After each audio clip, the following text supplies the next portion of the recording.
ভালোবাসার মানুষ তুমি। যে গুঞ্জনটা কয়েকদিন ধরেই মিডিয়া পাড়ায় ঘুরপাক খাচ্ছিল, এবার সেটিই নাকি সত্যি হতে চলেছে। কেরিয়ারের শুরু থেকেই ঢালিউড সুপারস্টার শাকিব খানের সঙ্গে নাম জড়িয়ে আলোচনায় ছিলেন শবনম বুবলি। তাদের ঘরে ইতোমধ্যেই রয়েছে এক পুত্র সন্তান শেহজাদ খান বীর। আর এবার শোনা যাচ্ছে সেই সংসারেই আসছেন নতুন অতিথি। সম্প্রতি ভারতীয় গণমাধ্যমে প্রথম প্রকাশ পায় বুবলির অন্তঃসত্ত্বা হওয়ার খবর। এরপর থেকেই দেশীয় মিডিয়াতেও জোরালো হতে থাকে এই গুঞ্জন। তোমাকে আপন করে রেখে দেব বাহুডোরে, তাই তো বিশ্বস্ত সূত্রের দাবি, বুবলি বর্তমানে 5 মাসের অন্তঃসত্ত্বা। খবর অনুযায়ী শাকিব খানের পরামর্শেই সন্তান জন্ম দেওয়ার প্রস্তুতি নিচ্ছেন বুবলি।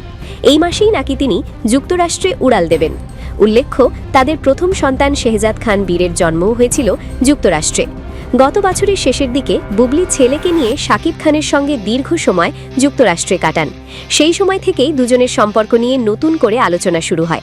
অনেকে বলেছিলেন শাকিব ও বুবলি হয়তো আবারও এক হচ্ছেন। এদিকে বুবলির অন্তঃসত্ত্বা হওয়ার কারণে প্রভাব পড়েছে তার সিনেমার কাজেও।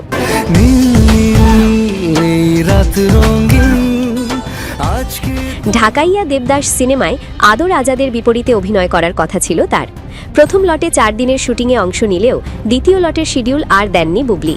খোঁজ নিয়ে জানা গেছে ঝুঁকির কারণেই আপাতত শুটিং থেকে দূরে আছেন তিনি।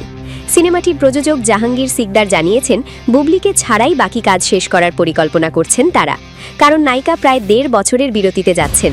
সব মিলিয়ে ঢালিউডে আবারও আলোচনার কেন্দ্রবিন্দু শবনম বুবলি ও শাকিব খান। গুঞ্জন সত্যি হলে তাদের পরিবারে আসছে নতুন সদস্য। তোর জেল্লাতে মশগুল হলো মন দিবানা ফুল, ওই মিষ্টি হাসি।